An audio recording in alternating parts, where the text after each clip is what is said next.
Hello everyone, CGPSC ABCD में आप सभी का फिर से एक बार स्वागत है।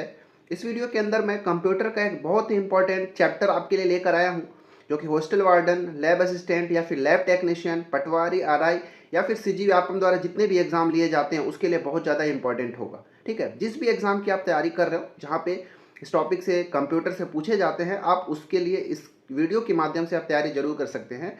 इस वीडियो के अंदर हम देखेंगे कंप्यूटर सॉफ्टवेयर पर आधारित हम थ्योरी क्लास को देखेंगे। ठीक है, इससे रिलेटेड एमसीक्यू को हम बाद में देखेंगे।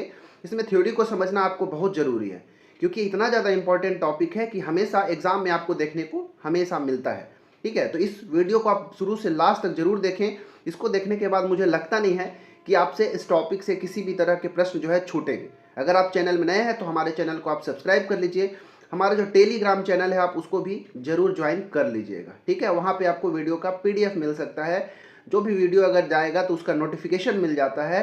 किसी भी तरह का अगर आपको डाउट है तो वहाँ पे हम उस डाउट को भी क्लियर करते हैं। तो चलिए हम इस चैप्टर की शुरुआत करते हैं। चैप्टर का नाम है कंप्यूटर सॉफ्टवेयर। इससे पहले भी बहुत सारे वीडियोस अपलोडेड हैं, एक प्लेलिस्ट भी बना हुआ है, आप जाके जरूर देख सकते हैं। चलिए शुरू करते हैं।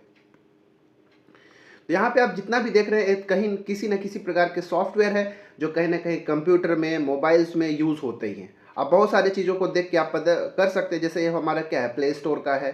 ठीक है, ये सब कुछ यहाँ पे बना हुआ आप देख सकते हैं। विंडोज़ का है, यहाँ पे जो माइक्रोसॉफ्ट ऑफिस का है, एप्पल का है। तो यहाँ पे सब कुछ देख सकते हैं। सब क्या है, सॉफ्टवेयर है। ये एंड्रॉयड का है, ये पेपल का है।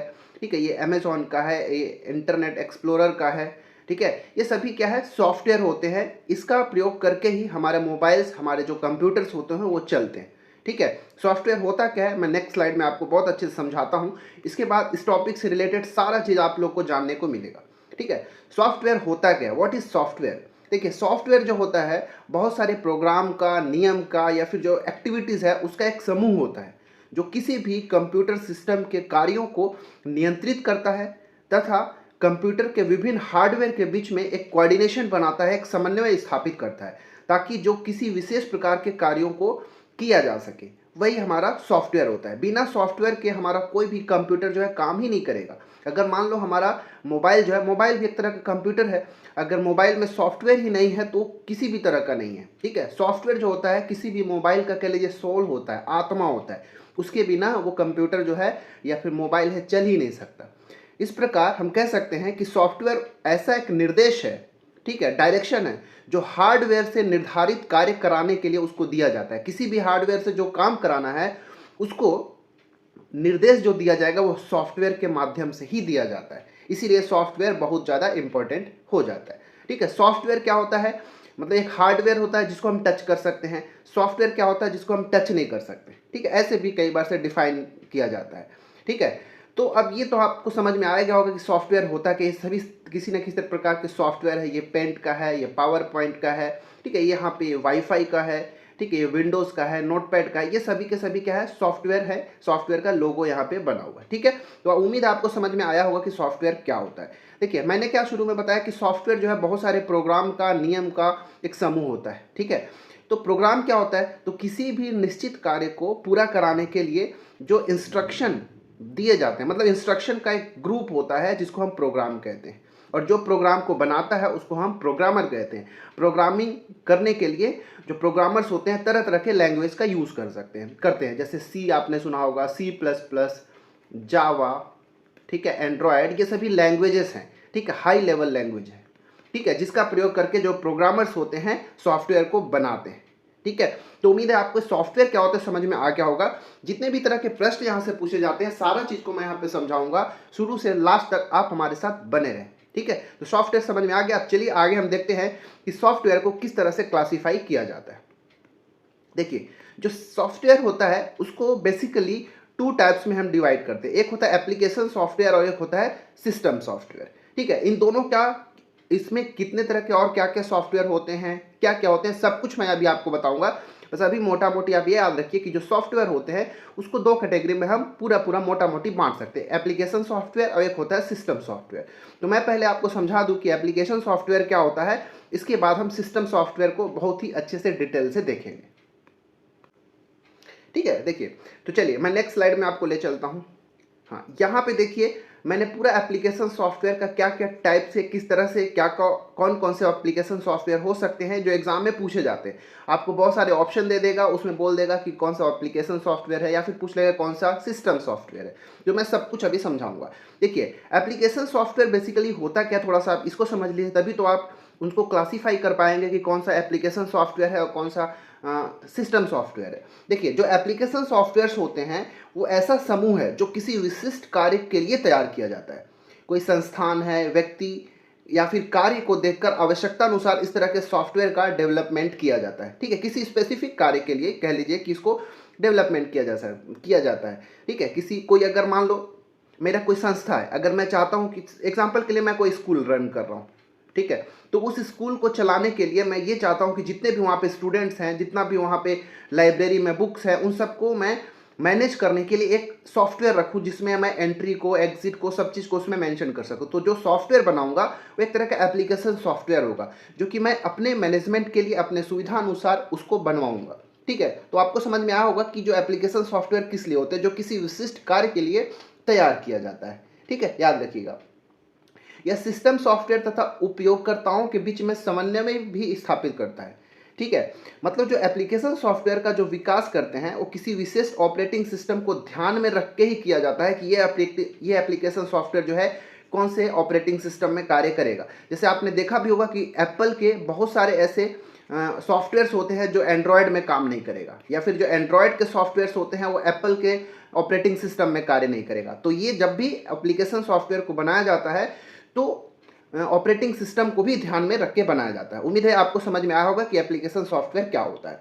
ठीक है, अब एप्लीकेशन सॉफ्टवेयर को भी बहुत तरीके से कैटेगराइज कर सकते हैं। जैसे गेमिंग सॉफ्टवेयर, किसी गेम के लिए जो सॉफ्टवेयर बनता है तो गेमिंग सॉफ्टवेयर हो गया, डाटाबेस सॉफ्टवेयर हो गया, management software, graphic software, web browsers जो होते हैं वो भी क्या होते हैं, हमारा जो एप्लीकेशन सॉफ्टवेयर में आते हैं। वर्ड प्रोसेसिंग सॉफ्टवेयर हो गया, स्प्रेडशीट सॉफ्टवेयर हो गया, या फिर प्रेजेंटेशन सॉफ्टवेयर हो गया। ये सभी के सभी क्या है, एप्लीकेशन सॉफ्टवेयर के भी ये टाइप्स हैं। इनके एग्जांपल्स भी अगर आप चाहे देख सकते हैं। जैसे अगर मैं वर्ड प्रोसेसिंग सॉफ्टवेयर कहूँ तो इसमें आपने देखा होगा जो हमारा माइक्रोसॉफ्ट वर्ड होता है। ठीक है, माइक्रोसॉफ्ट वर्ड हो गया, वो क्या होता है, एक तरह का वर्ड प्रोसेसिंग सॉफ्टवेयर होता है। वर्ड पैड आपने सुना होगा, ये भी क्या है, एक तरह का वर्ड प्रोसेसिंग सॉफ्टवेयर ही है। ठीक है, स्प्रेडशीट सॉफ्टवेयर में अगर जाएंगे तो आपने MS एक्सेल सुना होगा। ठीक है, MS एक्सेल इसका, ठीक है, जो कि माइक्रोसॉफ्ट का ही है। तो एक क्या है, एक तरह का स्प्रेडशीट सॉफ्टवेयर के अंतर्गत आता है। ठीक है, डाटाबेस सॉफ्टवेयर में अगर जाएंगे तो इसमें आपने सुना होगा डाटाबेस मैनेजमेंट सिस्टम के अंतर्गत MS एक्सेस जो है ना, माइक्रोसॉफ्ट का जो MS एक्सेस होता है वो डाटाबेस मैनेजमेंट सिस्टम में काम आता है। एक आपने सुना होगा ओरेकल। ओरेकल भी क्या है, एक तरह का एप्लीकेशन सॉफ्टवेयर है जो कि डाटाबेस सॉफ्टवेयर है। ठीक है, उम्मीद है आपको समझ में ये सब को आपको नोट करके रखना है, क्योंकि एग्जाम में ऐसे क्वेश्चन पूछे जाते हैं कि कौन सा डाटाबेस सॉफ्टवेयर है। ठीक है, तो ये सब को बहुत अच्छे से ध्यान रखना है।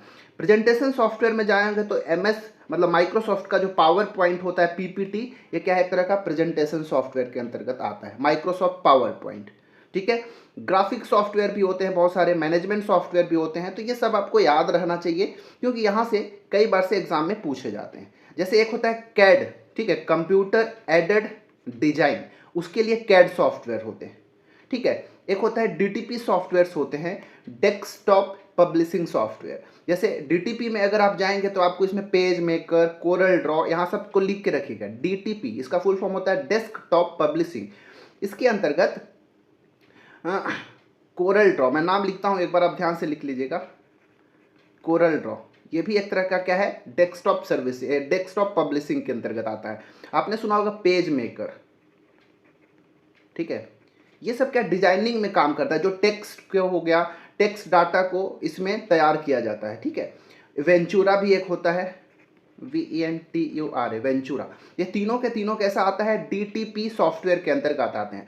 ये सभी सॉफ्टवेयर के नाम आपको याद रखना है। ठीक है, CAD का मैंने बताया कंप्यूटर एडेड डिजाइन के लिए, इसमें AutoCAD होता है, एक तरह से याद रखिएगा। ये सब जैसे कि कोई बिल्डिंग बनवाना है तो उसके लिए जो एक वो मॉडल तैयार करते हैं सॉफ्टवेयर के द्वारा, वो CAD होता है। ठीक है, तो कंप्यूटर एडेड डिजाइन जितने भी तरह का तैयार होता है वो सब। जैसे अब ग्राफिक सॉफ्टवेयर भी मैंने कहीं पर बताया था। ठीक है, ग्राफिक सॉफ्टवेयर, तो ग्राफिक सॉफ्टवेयर के अंतर्गत जाएंगे तो जैसे आपने सुना होगा फोटोशॉप।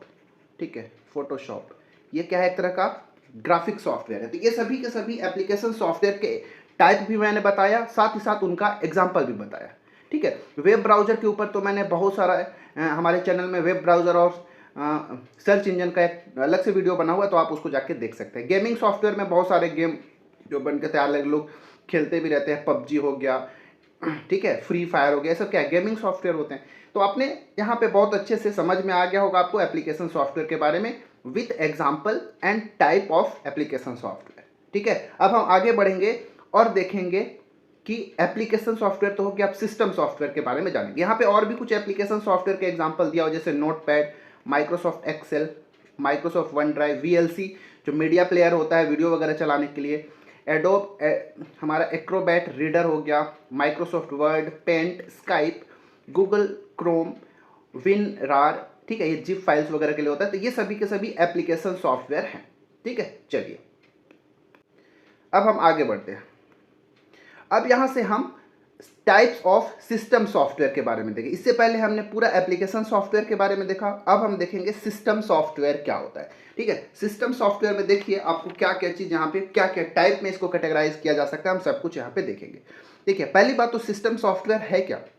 तो सिस्टम सॉफ्टवेयर जो है कंप्यूटर सिस्टम के मूलभूत कार्यों को संपन्न करने के लिए और उन्हें कार्य के लायक बनाए रखने के लिए जो सॉफ्टवेयर होते हैं उसको हम सिस्टम सॉफ्टवेयर कहते हैं। एप्लीकेशन सॉफ्टवेयर क्या था, जो किसी स्पेसिफिक कार्य के लिए बनाया जाता है, लेकिन सिस्टम सॉफ्टवेयर क्या होता है, जो हमारा कंप्यूटर है, जो सिस्टम है, उसका जो फंडामेंटल कार्य है उसको करने के लिए, उसके काम को बनाए रखने के लिए जो सॉफ्टवेयर होते हैं उसको हम सिस्टम सॉफ्टवेयर के अंतर्गत रखते हैं। ठीक है, सिस्टम सॉफ्टवेयर जो है एक तरह से बोल सकते हो कि हार्डवेयर से जुड़ा होता है ताकि वो हार्डवेयर से अपना काम करा सके। ठीक है, चलिए अब यहाँ पे सिस्टम सॉफ्टवेयर के अंतर्गत देखेंगे तो सबसे ज़्यादा मेन इंपॉर्टेंट सिस्टम सॉफ्टवेयर में आपको देखना है ऑपरेटिंग सिस्टम। ठीक है, ऑपरेटिंग सिस्टम देखना है, इसके बारे में हम डिटेल अभी आगे देखने वाले हैं। ठीक है, इसके बाद यूटिलिटी सॉफ्टवेयर भी कुछ होते हैं। ठीक है, यूटिलिटी सॉफ्टवेयर, तो सिस्टम सॉफ्टवेयर, यूटिलिटी सॉफ्टवेयर और सिस्टम सॉफ्टवेयर के अंतर्गत ही प्रोग्रामिंग लैंग्वेज सॉफ्टवेयर एक होता है। ठीक है, प्रोग्रामिंग लैंग्वेज ट्रांसलेटर सॉफ्टवेयर, ये भी सिस्टम सॉफ्टवेयर के ही एग्जाम्पल है। कुछ डिवाइस ड्राइवर भी होते हैं, ठीक है, फर्मवेयर भी होते हैं, ठीक है, बायोस होता है। ठीक है, ये सब के बारे में हम थोड़ा थोड़ा जानेंगे। ठीक है, तो अभी यहाँ से हम सबसे पहले ऑपरेटिंग सिस्टम के बारे में समझेंगे। सिस्टम सॉफ्टवेयर होता क्या है मैंने अच्छे से बता दिया, जो किसी भी कंप्यूटर के मूलभूत कार्यों को कराने के लिए जो सॉफ्टवेयर की आवश्यकता होती है उसको हम सिस्टम सॉफ्टवेयर कहते हैं। ठीक है, तो चलिए अब हम शुरू करेंगे, ऑपरेटिंग सिस्टम के बारे में जानेंगे। ठीक है, और हम उसके एग्जाम्पल्स भी जानेंगे। देखिए अब हम ऑपरेटिंग सिस्टम के बारे में जान लेते हैं। ठीक है, कि ऑपरेटिंग सिस्टम होता क्या है। देखिए ऑपरेटिंग सिस्टम जो होता है वो प्रोग्रामों का समूह है। क्या बोल रहा हूँ, ऑपरेटिंग सिस्टम जो है, यहाँ पे हेडिंग में डाल देता हूँ मैं, यहाँ पे इमेज को यूज करके आपको पढ़ा रहा हूँ ताकि आपको याद रखने में बहुत आसानी होगा और लंबे समय तक आप याद कर पाएंगे। ठीक है, चलिए अब हम ऑपरेटिंग सिस्टम के बारे में पढ़ लेते हैं। क्या बोला मैं, कि ऑपरेटिंग सिस्टम प्रोग्रामों का एक ऐसा समूह होता है जो कंप्यूटर सिस्टम तथा उसके जितने भी विभिन्न संसाधन होते हैं उनके कार्यों को नियंत्रित करता है। जैसे ये पूरा कंप्यूटर सिस्टम है, कंप्यूटर सिस्टम में केवल आप मॉनिटर को ही मत समझ लीजिएगा, कंप्यूटर के अंतर्गत उसका keyboard, printer, mouse, disk drive, applications, ये सभी के मिला जुला के ही हम कंप्यूटर सिस्टम कहते हैं। और तो हमारा जो ऑपरेटिंग सिस्टम होता है वो ऑपरेटिंग सिस्टम क्या करता है, इन सारे के बीच में एक बोल सकते हैं एक समन्वय स्थापित करने का कार्य करता है। मतलब जितने भी संसाधन उपस्थित होते हैं सबको नियंत्रित करने का, कंट्रोल करने का काम कौन करता है, ऑपरेटिंग सिस्टम ही करता है। ठीक है, ऑपरेटिंग सिस्टम जो होता है हार्डवेयर और एप्लीकेशन सॉफ्टवेयर और साथ ही साथ जो यूज़र होता है उन सब के बीच में एक संबंध स्थापित करता है। क्या बोल रहा हूँ, कि जो ऑपरेटिंग सिस्टम होता है वो हार्डवेयर, ठीक है, फिर एप्लीकेशन सॉफ्टवेयर और जो यूज़र्स, ठीक है, इन तीनों के बीच में क्या करता है, एक संबंध स्थापित करने का काम कौन करता है, ऑपरेटिंग सिस्टम करता है। ठीक है, यह विभिन्न एप्लीकेशन प्रोग्राम के बीच में कोऑर्डिनेशन करता है। ऑपरेटिंग सिस्टम के बिना हार्डवेयर किसी भी एप्लीकेशन प्रोग्राम को क्रियान्वित नहीं कर सकता, इस चीज़ को याद रखिएगा। जितने भी अधिकांश ऑपरेटिंग सिस्टम होते हैं वो एप्लीकेशन सॉफ्टवेयर, जैसे कोई अगर मान लो मैं बोलता हूँ अगर MS विंडोज़ एक तरह का क्या है, ऑपरेटिंग सिस्टम है, तो इसमें बहुत सारे ऑलरेडी इनबिल्ट एप्लीकेशन सॉफ्टवेयर लगे होते हैं, जैसे वीडियो प्लेयर वगैरह लगे रहते हैं इसमें, वेब ब्राउज़र इसके साथ होता है, कैलकुलेटर होते हैं। तो ये कुछ जो एप्लीकेशन सॉफ्टवेयर्स होते हैं वो ऑपरेटिंग सिस्टम के साथ साथ ऑलरेडी जुड़े होते हैं। ठीक है। अब यहाँ पे एक चीज एग्जाम में पूछा जाता है कि कर्नल क्या होता है, तो कर्नल के बारे में थोड़ा सा हम जानकारी ले लेते हैं। ठीक है, कर्नल के बारे में जान लेते हैं, ये सबसे बहुत ज़्यादा इंपॉर्टेंट होता है। स्पेलिंग देख लीजिएगा, KERNEL। देखिए कर्नल जो है किसी भी ऑपरेटिंग सिस्टम का मूल बिंदु होता है, या फिर कह लीजिए कि आधारिक संरचना वाला वह भाग होता है जो सॉफ्टवेयर तथा हार्डवेयर के बीच में संबंध स्थापित करता है। इस ऑपरेटिंग सिस्टम का ये कर्नल ही एक ऐसा पॉइंट होता है, मूल बिंदु होता है, जो क्या करता है, सॉफ्टवेयर और हार्डवेयर के बीच में संबंध स्थापित करता है तथा उपकरणों का प्रबंधन या फिर कह लीजिए कि मैनेजमेंट को सुनिश्चित करता है। पूरा ऑपरेटिंग सिस्टम जो है ना वो कर्नल पर ही आधारित होता है, इसलिए इस कर्नल को ही किसी भी ऑपरेटिंग सिस्टम का सोर्स कोड कहा जाता है। ठीक है, सोर्स कोड कहा जाता है कर्नल को। ठीक है, तो कर्नल ही क्या करता है, सबसे मेन काम होता है जो हार्डवेयर और ऑपरेटिंग सिस्टम के बीच में एक कोऑर्डिनेशन करता है, एक संबंध स्थापित करता है। ठीक है, तो ऑपरेटिंग सिस्टम का डेफिनेशन आप समझ में आ गया होगा। अब हम डिस्ट्रीब्यूट मतलब क्लासिफाई करेंगे ऑपरेटिंग सिस्टम को कि किस तरीके से बांटा जा सकता है। चलिए शुरू करते हैं। देखिए यहाँ पे मैंने बहुत सारे ऑपरेटिंग सिस्टम का यहाँ पे नाम लगा के रखा हूँ। जैसे ये देखिए लाइनेक्स एक क्या है, एक तरह का ऑपरेटिंग सिस्टम है। एप्पल का, ठीक है, विंडोज़ भी क्या है, एक तरह का ऑपरेटिंग सिस्टम है। IBM का ऑपरेटिंग सिस्टम, उबुंटू एक। एग्जाम में कई बार से ये भी पूछा जा सकता है कि निम्नलिखित में से कौन सा ऑपरेटिंग सिस्टम है, तो इस सबको ध्यान से एक जगह नोट डाउन करके लिख लीजिएगा। ठीक है, यूनिक्स भी एक ऑपरेटिंग सिस्टम है। एंड्रॉयड हमारा मोबाइल फ़ोन के लिए होता है, ये भी है। MS-DOS, ठीक है। माइक्रोसॉफ्ट डिस्क ऑपरेटिंग सिस्टम, ठीक है, ये भी एक तरह का ऑपरेटिंग सिस्टम है, MS-DOS। ये मैक OS जो कि एप्पल का, ठीक है, मैक OS जो कि एप्पल का ऑपरेटिंग सिस्टम, ठीक है, मैक OS, सॉरी, हाँ ठीक है, एप्पल का है। इसके बाद ब्लैकबेरी हो गया, OS2 हो गया, ये सभी के सभी क्या है, ऑपरेटिंग सिस्टम का यहाँ पे नाम लिखा हुआ है, तो सबको आप नोट करके जरूर लिखिएगा। एक गूगल क्रोम का भी होता है, ठीक है, गूगल क्रोम का भी एक ऑपरेटिंग सिस्टम है, गूगल क्रोम OS, ठीक है, इसको भी आप नोट करके रखिएगा। एंड्रॉयड का तो ऑपरेटिंग सिस्टम हमने देख ही लिया, MS-DOS भी देख लिया, ठीक है, तो ये सभी को आपको याद रखना है। अब देखिए ऑपरेटिंग सिस्टम में या फिर कोई, देखिए ऑपरेटिंग सिस्टम भी एक क्या है, सॉफ्टवेयर ही है। ठीक है, तो जो सॉफ्टवेयर्स होते हैं ना, कुछ ऐसे सॉफ्टवेयर्स होते हैं जो फ्री में अवेलेबल, उसका सोर्स कोड फ्री में अवेलेबल होता है। ठीक है, कुछ ऐसे जो है जो फ्री में अवेलेबल नहीं होते, तो ऐसे सॉफ्टवेयर जिसका सोर्स कोड फ्री में अवेलेबल होता है, सबके लिए फ्री में अवेलेबल होता है, उसको हम ओपन सोर्स सॉफ्टवेयर कहते हैं। अगर ऑपरेटिंग सिस्टम की बात करेंगे तो ओपन सोर्स ऑपरेटिंग सिस्टम कहते हैं। लेकिन जो फ्री में अवेलेबल नहीं होता है, ठीक है, जो जिसके लिए कंपनी जो है कुछ पैसे लेती है, फ्री में अवेलेबल नहीं होती है, डायरेक्टली इनडायरेक्टली चार्ज करती है, उसको हम क्लोज्ड सोर्स कहते हैं या फिर प्रोप्राइटरी सॉफ्टवेयर या फिर ऑपरेटिंग सिस्टम कहते हैं। तो मैं इसको भी कैटेगराइज करके आगे नेक्स्ट स्लाइड में आपको दिखाता हूं कि कौन सा जो है ओपन सोर्स है, कौन सा क्लोज सोर्स है। ठीक है, तो पहले यहाँ पे मैंने ओपन सोर्स ऑपरेटिंग सिस्टम का नाम यहाँ पे लिस्ट रखा है, जो कि बहुत ज़्यादा इंपॉर्टेंट है, इसको आप याद करके रखिएगा। एग्जाम में पूछा जाता है कि कौन सा ओपन सोर्स ऑपरेटिंग सिस्टम है। तो देखिए लाइनेक्स जो होता है एक तरह का ओपन सोर्स ऑपरेटिंग सिस्टम है, फ्री BSD ऑपरेटिंग सिस्टम है। ठीक है, ये सब ओपन सोर्स में होता है। एंड्रॉयड जो मोबाइल फ़ोन के लिए, उसके लिए कोई चार्ज नहीं लगता, इसलिए एंड्रॉयड भी क्या है, एक तरह का ओपन सोर्स ऑपरेटिंग सिस्टम है। क्रोमियम OS जो मैंने बताया था कि गूगल क्रोम का जो ऑपरेटिंग सिस्टम है वो भी ओपन सोर्स है। उबुंटू, ठीक है, ओपन सोर्स है। Fedora open source, Solus open source, Xubuntu open source, Linux Mint open source, React OS open source, ये सभी के सभी जो हैं ओपन सोर्स ऑपरेटिंग सिस्टम है, जो कि फ्री में अवेलेबल होता है। इसका सोर्स कोड सब लोग इसका यूज करते हैं। ठीक है, अब नेक्स्ट स्लाइड में आपको मैं कुछ ऐसे ऑपरेटिंग सिस्टम का बताऊंगा नाम जो कि फ्री में अवेलेबल नहीं होता है। ठीक है, चलिए, सॉरी, हाँ ये देखिए यहाँ पे तो हमने देख ही लिया, ये सब फ्री में ओपन सोर्स है, तो यहाँ पे तो ये सब का एग्जांपल हमने देख ही लिया। क्लोज सोर्स का कुछ याद रखिएगा। ठीक है, क्लोज सोर्स या फिर इसी को कहा जाता है प्रोप्राइटरी सॉफ्टवेयर। ठीक है, प्रोप्राइटरी सॉफ्टवेयर। ठीक है, ऑपरेटिंग सिस्टम भी तो सॉफ्टवेयर ही है, तो आप यहाँ पे देख लीजिए, जैसे माइक्रोसॉफ्ट ऑफिस जो होता है, ये क्या होता है, क्लोज्ड सोर्स ऑपरेटिंग सिस्टम है। ठीक है, प्रोप्राइटरी ऑपरेटिंग सिस्टम है, क्योंकि कुछ समय के बाद देखिएगा तो ये एक्सपायर हो जाता है, दोबारा इसको लेना पड़ता है। ठीक है, इसी तरह देखेंगे तो मैंने देख लिया एप्पल का जो iOS है, ठीक है, एप्पल iOS, ये भी क्या है, फ्री में अवेलेबल नहीं है, ये भी क्या है, क्लोज सोर्स ही ऑपरेटिंग सिस्टम है। ठीक है, यूनिक्स, ठीक है, यूनिक्स भी क्लोज सोर्स के अंतर्गत ही आता है। ठीक है, तो ये सब याद रखिएगा। एप्पल के जितने भी सॉफ्टवेयर होते हैं सब क्लोज सोर्स होते हैं। देखिए फोटोशॉप ये ऑपरेटिंग सिस्टम नहीं है, ठीक है, एक सॉफ्टवेयर है, ठीक है, ग्राफिक सॉफ्टवेयर है जो कि फ्री में अवेलेबल नहीं होता, ठीक है। ये सब के सब आप जो कुछ देख रहे हैं यहाँ पे, जैसे मैक एफ, ये क्या है, एक तरह का एंटीवायरस है, ये भी फ्री में अवेलेबल नहीं होता। तो ये सब close source operating system, close source software के अंतर्गत आते हैं।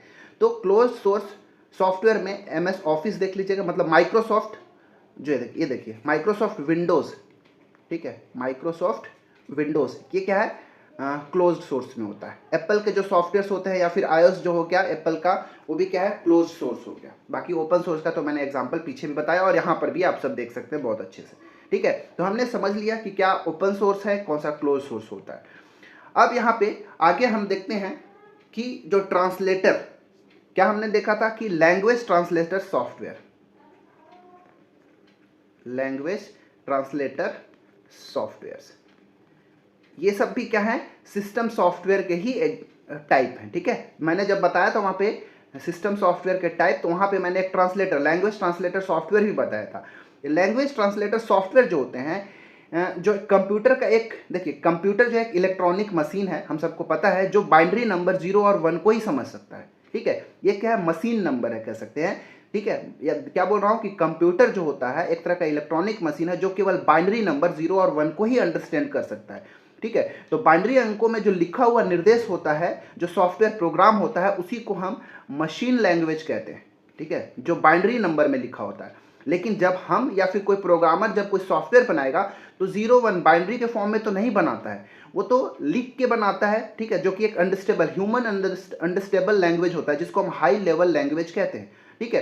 तो हाई लेवल लैंग्वेज को ही मशीन लैंग्वेज में, या फिर जो लो लेवल लैंग्वेज होता है उसको मशीन लेवल लैंग्वेज में कन्वर्ट करने के लिए ये लैंग्वेज ट्रांसलेटर सॉफ्टवेयर की आवश्यकता होती है, ठीक है। बिना इसके जो हमारा कंप्यूटर होगा वो हमारे द्वारा दिए गए निर्देश को समझ ही नहीं सकता, ठीक है। अगर हम उसमें, अगर हमारे कंप्यूटर में ट्रांसलेटर सॉफ्टवेयर अगर नहीं होगा तो जो कुछ भी हम उसको इंस्ट्रक्शन देंगे वो हमारा कंप्यूटर परफॉर्म नहीं कर पाएगा। इसीलिए ये ट्रांसलेटर बहुत ही ज़्यादा इंपॉर्टेंट होता है और एक सिस्टम सॉफ्टवेयर का एग्जाम्पल है, क्या बोलते हैं, टाइप है, ठीक है। ये जो ट्रांसलेटर होता है 3 कैटेगरी में हम इसको बांटते हैं।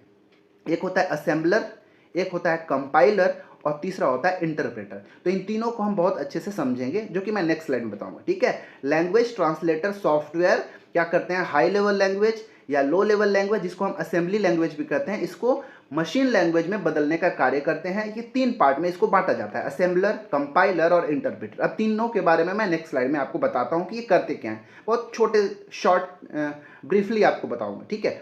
देखिए सबसे पहले हम देखते हैं असेंबलर क्या होता है, सबसे नीचे वाले को हम पहले देखते हैं, असेंबलर क्या होता है, ठीक है। असेंबलर मतलब जो असेंबली लैंग्वेज होता है, ठीक है, जिसको हम लो लेवल लैंग्वेज भी कहते हैं, ठीक है। तो असेंबलर या फिर जो असेंबली लैंग्वेज होता है जिसको लो लेवल लैंग्वेज कहते हैं, उसको मशीन लैंग्वेज में बदलने के लिए कौन करता है, असेंबलर का प्रयोग किया जाता है, ठीक है। समझ में आया क्या बोल रहा हूँ, कि जो असेंबली लैंग्वेज है उसको मशीन लैंग्वेज में बदलने के लिए असेंबलर का प्रयोग किया जाता है। ये असेंबलर ही ऐसा सॉफ्टवेयर होता है जो इसको कन्वर्ट करने का कार्य करता है, ठीक है।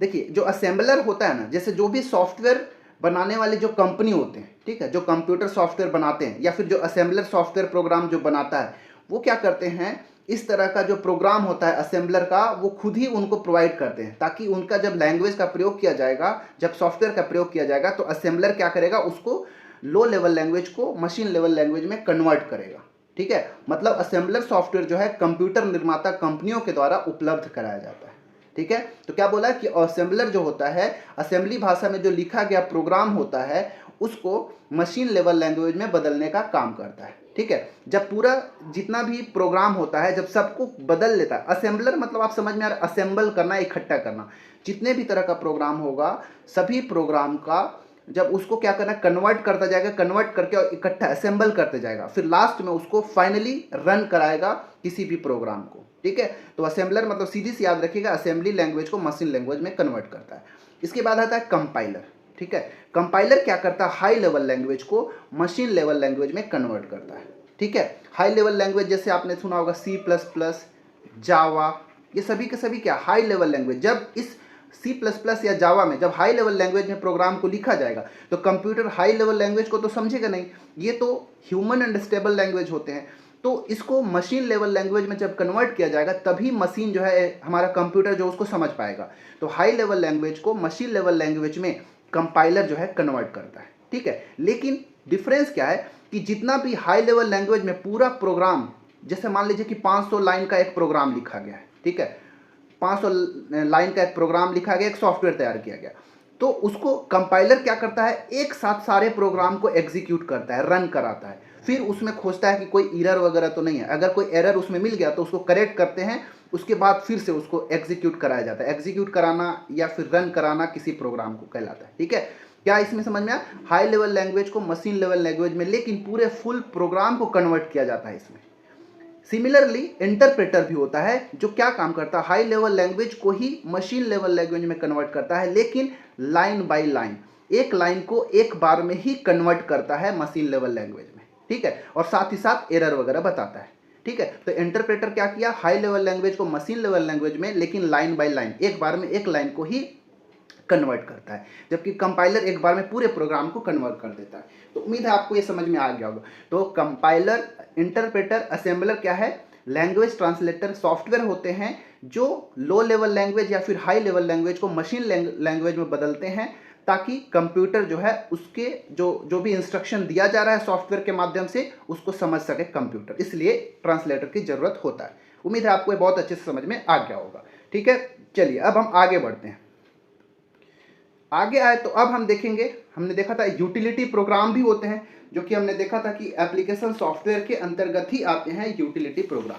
तो अब थोड़ा सा हम यूटिलिटी प्रोग्राम के बारे में भी जान लेते हैं कि ये क्यों होते हैं, किस लिए बनाए जाते हैं, ठीक है। थोड़ा सा हम इसके बारे में भी जानकारी इकट्ठा कर लेते हैं। देखिए, यूटिलिटी जो प्रोग्राम्स होते हैं या फिर कह लीजिए यूटिलिटी सॉफ्टवेयर, ये कंप्यूटर के कार्यों को सरल बनाने के लिए, उनमें जो अशुद्धियां होती हैं उसको दूर रखने के लिए और सिस्टम के विभिन्न सुरक्षा कार्यों के लिए बनाया जाता है, ठीक है। मतलब कंप्यूटर को सिक्योर रखने के लिए तरह तरह का, जैसे आपने एंटीवायरस कहते हैं, ठीक है।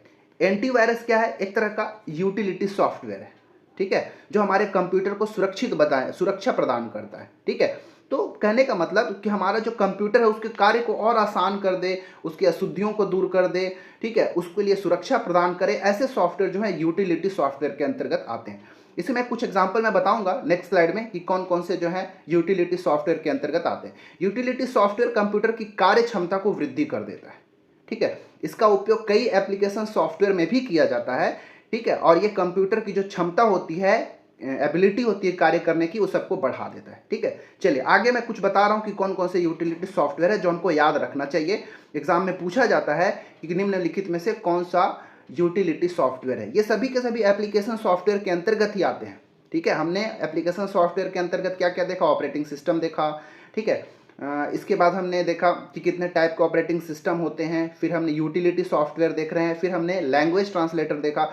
तो अभी हम देखते हैं कि यूटिलिटी सॉफ्टवेयर के क्या क्या एग्जाम्पल होते हैं, ठीक है। यूटिलिटी सॉफ्टवेयर, देखिए यूटिलिटी सॉफ्टवेयर में डिस्क फॉर्मेटिंग, सबसे पहले ये वाला देखिए, डिस्क डिफ्रेगमेंटेशन, जिसको हम डिस्क फॉर्मेटिंग भी कहते हैं। इसके द्वारा जो हमारा मेमोरी डिस्क होता है, जैसे floppy disk, hard disk, optical disk, इसमें प्रयोग करने के लिए इसका यूज़ किया जाता है। मतलब जो ऑपरेटिंग सिस्टम होता है उसके प्रयोग के लायक बनाने के लिए, मतलब जो हमारा मेमोरी होते हैं ना, उसको ऑपरेटिंग सिस्टम के लायक बनाने के लिए इसका यूज़ किया जाता है, ठीक है।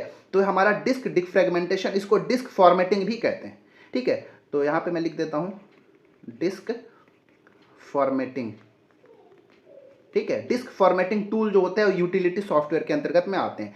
डाटा को डिलीट करने के लिए, जो डिलीटिंग डाटा जो सॉफ्टवेयर्स होते हैं डाटा को डिलीट करने के लिए, ठीक है, जैसे क्लीन करने के लिए होते हैं ना, वो सबके जैसे सिस्टम क्लीनअप, जैसे हमारा जो प्रोग्राम में जब हम यूज़ कर लेते हैं तो रैम क्लीन करने के लिए वहाँ पे जाके हम एक साथ सबको क्लियर कर देते हैं, क्लियर ऑल कर देते हैं। तो ये भी क्या है, एक यूटिलिटी सॉफ्टवेयर है।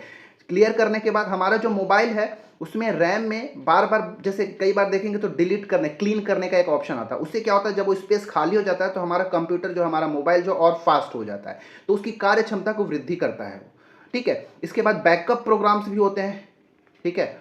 बैकअप प्रोग्राम्स जो हमारा जो कुछ भी हम एक्शन ले रहे होते हैं उसका एक बैकअप बना लेता है। जैसे हमारा जो कॉन्टैक्ट नंबर होता है, ठीक है, जैसे कुछ नया कॉन्टैक्ट जोड़ेंगे तो हमारे मोबाइल में वो अपने आप बैकअप हो जाता है, ठीक है। तो इससे क्या होता है, हमारा वो डिलीट होने की या भूलने की जो चांसेस होता है वो ख़त्म हो जाता है, हमारा जो इंपॉर्टेंट डाटा है वो स्टोर हो जाता है। तो इसलिए बैकअप प्रोग्राम्स भी होते हैं, एंटीवायरस यूटिलिटी होते हैं जो हमारे प्रोग्राम को, हमारा जो सॉफ्टवेयर्स होते हैं या फिर कह लीजिए कि हमारे कंप्यूटर को सुरक्षा प्रदान करने का कार्य करते हैं, वो एंटीवायरस। जब हमारे कंप्यूटर में किसी भी तरह का वायरस एंटर कर जाता है तो उसके लिए हम एंटीवायरस सॉफ्टवेयर का यूज़ करते हैं, ठीक है, ताकि हमारा कंप्यूटर जो है सुरक्षित रह सके। इसके बाद यूज़र अकाउंट एंड सिक्योरिटी, ठीक है, पासवर्ड वगैरह डालने के लिए हम देखते हैं ना ऐप वगैरह डाउनलोड करते हैं ताकि हम मोबाइल को और ज़्यादा सिक्योर कर सकें। जो पासवर्ड वाला सिक्योरिटी वाला होता है क्या होता है, वो भी एक तरह का यूटिलिटी सॉफ्टवेयर के अंतर्गत आता है। इंक्रिप्शन डिक्रिप्शन, हमारे अपने डाटा को हाइड करके, सिक्योर करके, किसी और फॉर्मेट में चेंज करके रखना, ये सब इंक्रिप्शन डिक्रिप्शन के अंदर आता है। फॉर्मेटिंग वगैरह हो जाए, फॉर्मेटिंग टूल, ये सभी के सभी क्या है, यूटिलिटी सॉफ्टवेयर के अंतर्गत ही आते हैं।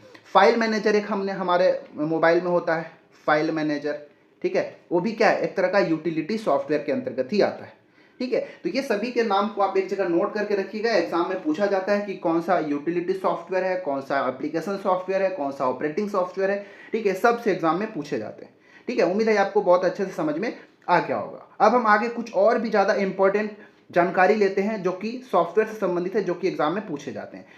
एक मैंने बताया था कि फर्मवेयर भी क्या है, एक तरह का ऑपरेटिंग एप्लीकेशन सॉफ्टवेयर के अंतर्गत ही आता है फर्मवेयर, ठीक है। ये है क्या फर्मवेयर, थोड़ा सा इसके बारे में जानकारी ले लेते हैं एकदम थोड़ा सा समय में, ठीक है।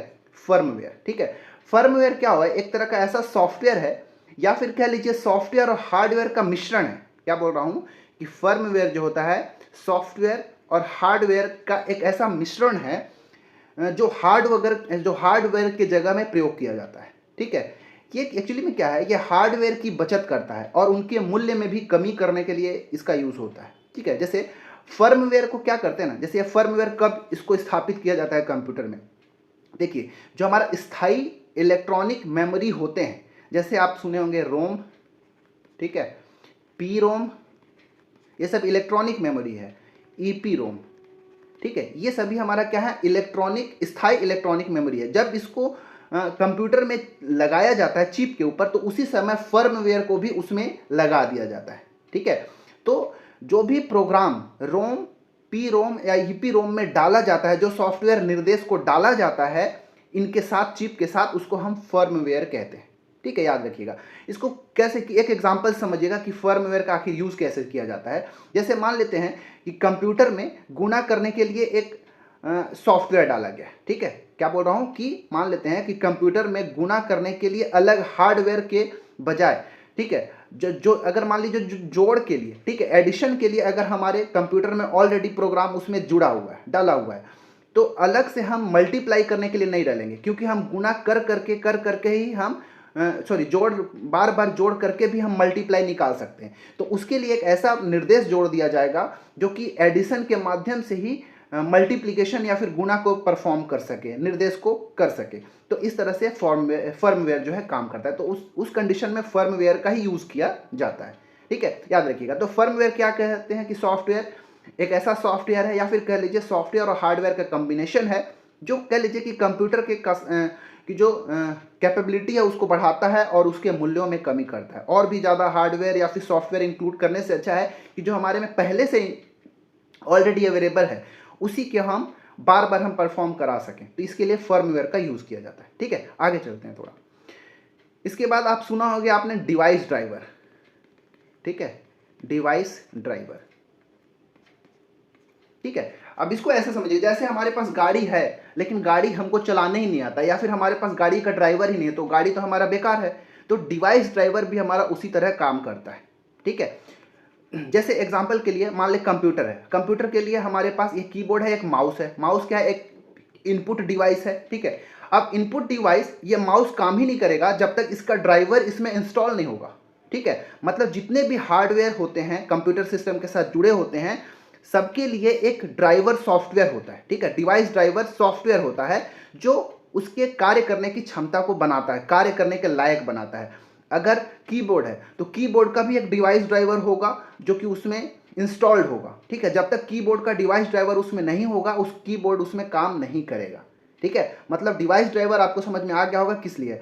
तो डिवाइस ड्राइवर जो है किसी भी कंप्यूटर में किसी भी हार्डवेयर को सॉफ्टवेयर द्वारा निर्देशित और नियंत्रित किया जाता है, वो डिवाइस ड्राइवर के द्वारा। जैसे ड्राइवर जो होता है हमारे कार को नियंत्रित करता है, उसी तरह हमारा जो डिवाइस ड्राइवर होता है इन सब के कार्यों को नियंत्रित करता है। बिना डिवाइस ड्राइवर का हमारा कोई भी जो सिस्टम है वो कंप्यूटर में काम नहीं करेगा, उसके लिए एक ड्राइवर की आवश्यकता होता ही होता है। ठीक है, जितने भी इनपुट आउटपुट डिवाइस हैं, ठीक है, जो कि कंप्यूटर सिस्टम के साथ जोड़ा जाता है, उन सबको कार्य योग्य बनाने के लिए डिवाइस ड्राइवर की आवश्यकता होती है। ठीक है, अब तो ऐसा भी होता है कि जैसे कोई भी अब जो भी हमारा ऑपरेटिंग सिस्टम होता है तो उसमें ऑलरेडी ड्राइवर डले होते हैं। जैसे ही हम उसके साथ कीबोर्ड जोड़ते हैं हमारा कीबोर्ड काम करने लगता है। नहीं तो पुराने ऐसे जब कंप्यूटर्स होते थे कि उसमें कीबोर्ड को चलाने के लिए कीबोर्ड का ड्राइवर डाला जाता था। ठीक है, लेकिन अब हमारा अपने आप चल जाता है। इसको हम प्लग एंड प्ले डिवाइस कहते हैं, प्लग एंड प्ले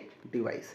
ठीक है, जैसे आजकल का मान लो कि नया माउस खरीद के आया, तो माउस को जैसे ही मैं इस सिस्टम से जोड़ा हमारा माउस ऑटोमेटिक काम करने लगा, क्योंकि इसमें ऑलरेडी जो जिस भी कंपनी का इसमें आप माउस लेके आते हैं उसका माउस का डिवाइस ड्राइवर ऑलरेडी इसमें जुड़ा हुआ है। तो जैसे ही हम उसमें लगाए हमारा जो माउस जो है काम करने लगा। तो इस तरह का जो प्रक्रिया है उसको प्लग एंड प्ले डिवाइस कहते हैं। इसके लिए अलग से ड्राइवर को इंस्टॉल करने की जरूरत नहीं होता है, उसमें ऑलरेडी पहले से डला होता है। तो उम्मीद है आपको डिवाइस ड्राइवर समझ में आया होगा कि डिवाइस ड्राइवर होता क्या है।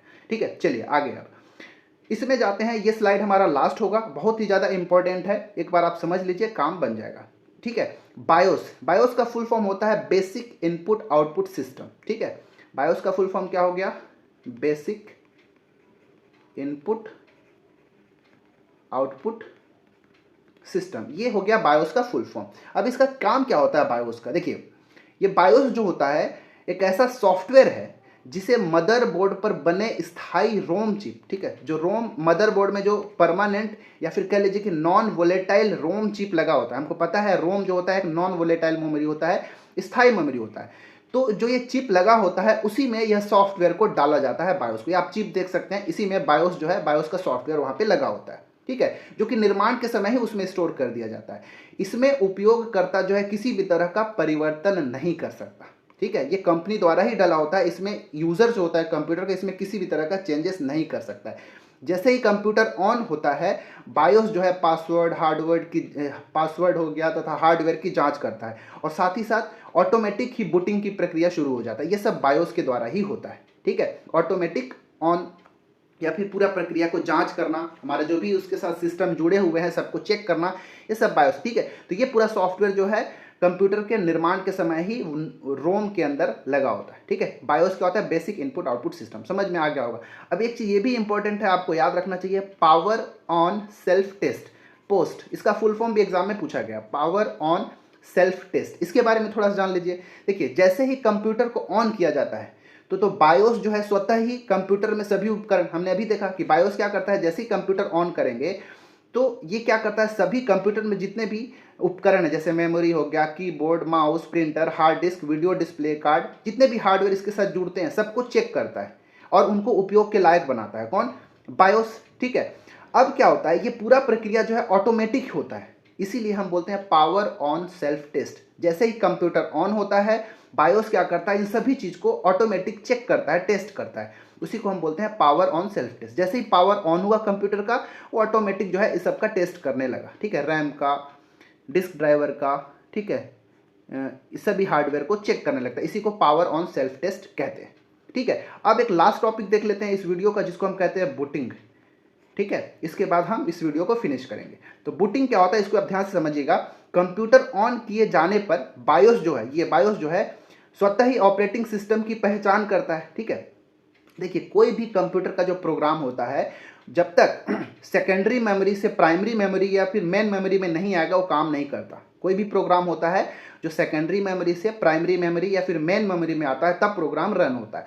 तो जैसे ही कंप्यूटर ऑन होता है तो ये बायोस क्या करता है, अपने आप ऑपरेटिंग सिस्टम की पहचान करता है और सेकेंडरी मेमोरी से प्राइमरी मेमोरी में उसको डालता है।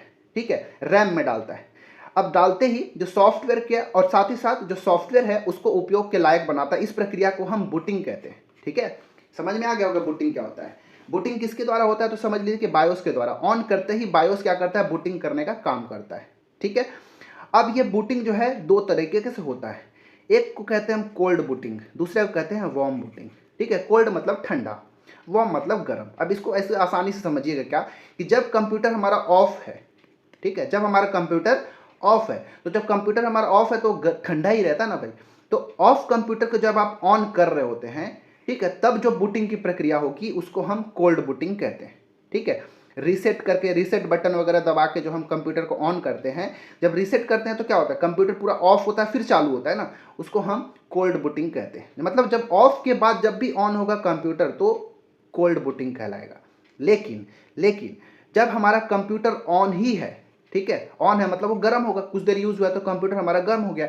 ऑन होने के पर ही अगर फिर से उसको हम ऑन कर रहे हैं, रीस्टार्ट कर रहे हैं, ठीक है, मतलब कहने का कि जो पहले से चालू कंप्यूटर है उसके पावर सप्लाई को बंद किए बिना उसको फिर से बूट कर रहे हैं, पावर को ऑफ किए बिना फिर से उसका बूटिंग कर रहे हैं, तो उसको हम वार्म बूटिंग कहते हैं, ठीक है। जैसे अगर कंप्यूटर में जाएंगे तो कंट्रोल और अल्ट प्लस डिलीट, इन तीनों बटन को दबा के, एक साथ दबा के उसको रीस्टार्ट किया जाता है, ठीक है, ये हमारा वार्म बूटिंग कहलाता है, ठीक है। उम्मीद है आपको समझ में आया होगा। या फिर रीस्टार्ट कमांड देकर भी वार्म बूटिंग को किया जा सकता है। तो सीधी सी बात यह है कि ऑफ कंप्यूटर को ऑन करना हमारा कोल्ड बूटिंग कहलाएगा, लेकिन जो ऑन है और ऑन को ऑफ किए बिना फिर से उसका बूटिंग अगर हम कर रहे हैं तो हमारा वार्म बूटिंग कहलाएगा। तो ये थोड़ा सा दोनों में डिफरेंस है, इसको आप समझिएगा। तो इस प्रकार हम इस वीडियो में सॉफ्टवेयर के बारे में पूरा भरपूर जानकारी लिया। यहाँ से ही एग्जाम में क्वेश्चन पूछे जाते हैं, जितना मैंने यहाँ पे बताया। अगर आप इसको अच्छे से कर लेते हैं तो मुझे लगता नहीं है कि सॉफ्टवेयर से संबंधित किसी भी तरह का प्रश्न आपसे छूटेंगे, ठीक है। वीडियो अच्छा लगता है तो लाइक जरूर कर लीजिएगा, चैनल में नए हैं तो हमारे चैनल को सब्सक्राइब कर लीजिएगा, दोस्तों के साथ शेयर भी करें ताकि हमारा जो फैमिली है और बड़ा हो सके। हमारा टेलीग्राम चैनल को ज्वाइन कर लीजिएगा। मिलते हैं किसी और वीडियो में, इसमें इतना ही, धन्यवाद।